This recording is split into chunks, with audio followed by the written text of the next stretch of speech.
Speaking of astounding hypocrisy, Democratic darling Stacey Abrams, I don't know if you guys saw this or not, she's being slammed after she was scrambling to delete that photo of herself surrounded by all those masked school children. She's flashing her signature grin in full defiance of local mask mandates. So Abrams was visiting Glenwood Elementary School outside of Atlanta, Georgia, where she posed for the problematic photo and for some reason totally didn't consider the grilling she was going to get for failing to mask up and went ahead and posted the photo to Twitter. I just love using the word grilling and grill in the same sentence with Stacey Abrams. Because damn, girl, you could have got that fixed anytime. But she actually posted the thing to her own account. And, of course, Twitter, the eagle-eyed ire of Twitter came after her, and she finally deleted it amid the backlash. And journalist Alex Thompson noted that the image of smiling, freely breathing Abrams surrounded by tykes with their faces swathed in bacteria-laden pieces of fabric is unlikely to go away anytime soon, least of all in an election year. So not only was Abrams apparently the only unmasked person in the photo, she was defying the mandate for Decatur, which is where the school is located. So Abrams' team promptly issued an apology for the embarrassing mask gaffe, recognizing it was highly irresponsible for the former gubernatorial candidate to flout the school policy. I'm totally kidding with that. Totally kidding. With the same grace and humility that she handled her loss to Brian Kemp in 2018, Abrams' team declared that she had been unfairly targeted and attacked, and she attacked her critics instead. Yeah.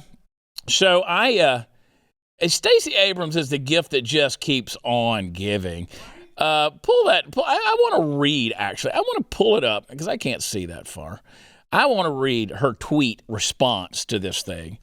It's like we live in a world where nobody is just going to say, you know what, I effed up. I mean, at least Rogan said he effed up, right? And did he? I don't know. But here's the thing. I got it right here. Oh, is that hers on the bottom of this? Okay, I'm going to read it off my phone. She said, it is shameful that our opponents are using a Black History Month reading event for Georgia children. Boy, all the buzzwords right there. As the impetus for a false political attack, and it is pitiful and predictable that our opponents continue to look for opportunities to distract from their failed records when it comes to protecting public health during the pandemic. Here's the problem, Stace. You got a whole track record of calling for people to mask up. A whole big old track record. And, of course, everybody just busted her ass, as they should have.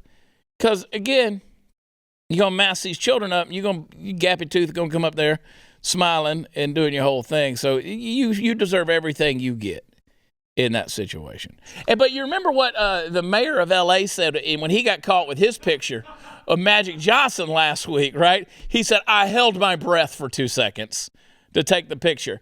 And that's how stupid they think you are. Isn't that misinformation? Isn't that probably that should be labeled misinformation? Misinformation, holding your breath doesn't do anything. No. So you're telling me that an aerosolized or a airborne particle that is however minuscule and tiny and atomized can't go up your nostril? I mean, based on your logic, right, the masks do work. So you took it off and nothing could float up your nose while you were holding your breath. That's a lie. And, imagine, let's go back to the movie Outbreak. Remember that? Where, like, everybody's in a hazmat suit and the dude, accidentally, whatever, I mean, they're in all these pressurized stuff and all this kind of stuff, but we're worried about our cloth mask, and he took it off with Magic Johnson and held his breath.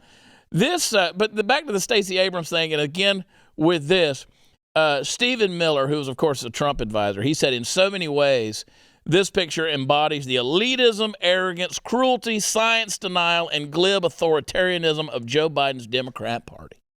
There she is. Golly. Somebody roll that fat bitch back in the water. Sexist, fat shaming, gappy tooth shaming. Stacey needs to get on that. I would just like to see the pattern she leaves on corn on the cob. I just want to see the pattern she leaves.